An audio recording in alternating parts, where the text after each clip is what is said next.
Hello students, my lecture today is how to find geometrical isomerism in polyenes.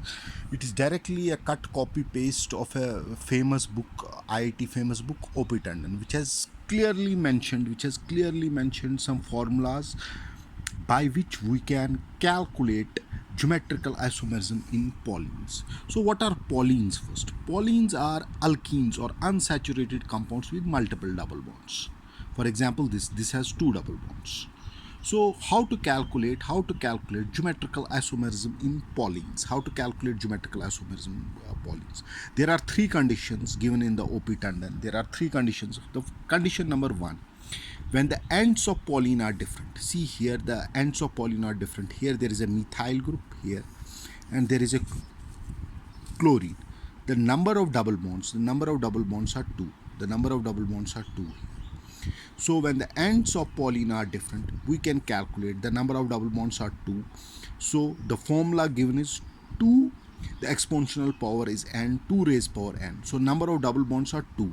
N are the number of double bonds. See, in this polyene, the number of double bonds are 2. This is the first double bond, this is the second double bond. And ends of polyene should be different in condition number 1. So we can calculate number of geometrical isomerism as 2 raised power n, 2 raised power 2. So number of geometrical isomers, number of geometrical isomers in the above compound is 4 when calculated from the above formula.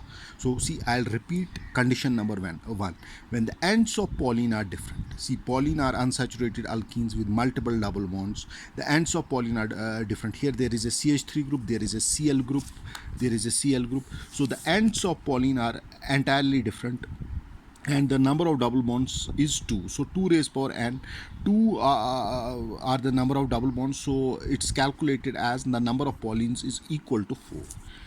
See, I'll give second example. This is also a polyene with two different ends. See, two different ends. Here the end is chlorine, here the end is C6H5. So I'll calculate the number of double bonds. I'll use the same formula, 2 raised power. I'll use the same formula, 2 raised power. I'll use the same formula, 2 raised power n. So I'll calculate the number of double bonds. The number of double bonds are 1, 2, 3 and 4 in this polyene. So 2 raised power n, 2 raised power 4.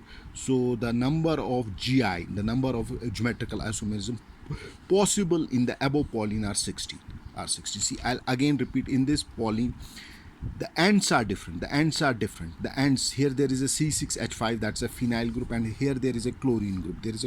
But number of double bonds, when I'll calculate, they are 1, 2, 3 and 4. So 2 raised power n, 2 raised power 4, it comes as 16.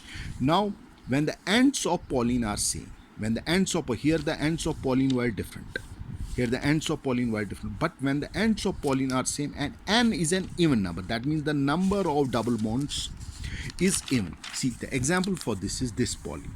See, here x, here also x. That means the polyene has same ends. Now I'll calculate the number of double bonds. The number of double bonds is even. So number of double bonds should be in 1, 2, 3 and 4. So the formula for calculating the number of geometrical isomerisms are 2n minus 1 plus 2n divided by 2 minus 1, where n are the number of double bonds. So the number of double bonds here are 1, 2, 3 and 4. So n is 4. So substituting the value, I get the number of geometrical isomers in this case as 10.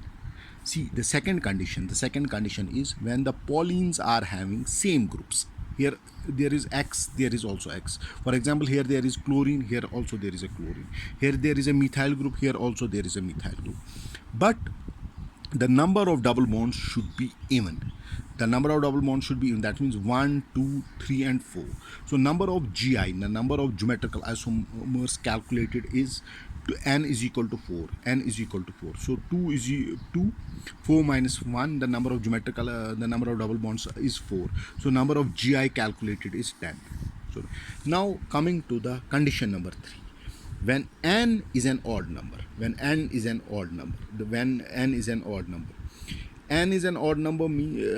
the ends of polyene are same. See, here the n was an even number.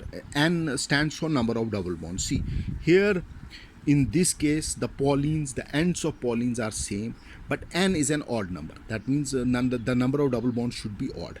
1, 2, 3. 3. These are the number of double bonds. So the geometrical isomerism number, the GI will be calculated by this formula. So substituting the value of n, the n here comes as 1, 2, 3. So n is equal to 3. So it comes as 6. So three conditions are there. Condition number 1. First, I have to define a Pauline. A Pauline is an alkene with multiple double bonds. How to calculate the number of geometrical isomers? It's nicely and very simplified, in a very simplified version given by O.P. Tandon. See, it's a cut copy paste of an O.P. Tandon. See, now I'll come to condition number 1. I am explaining it. The Pauline is an alkenes with with multiple double bonds. When ends of Paulines are different. When here there is CH3, there is chlorine. Here there is C6H5. Here there is chlorine. The number of double bonds I have to calculate. Here the number of double bonds is 2. So I have calculated the number of Paulines.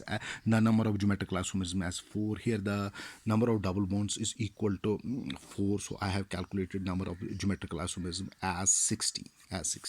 When the ends of Pauline are same, and n is an even number, two conditions will arise here. N is an even number, so the condition will come as here. Condition, see, n, the number of the ends of Pauline are same. Here there is an x, here there is an x functional group, and the number of geometrical isomers will come as 8 because n is an even number.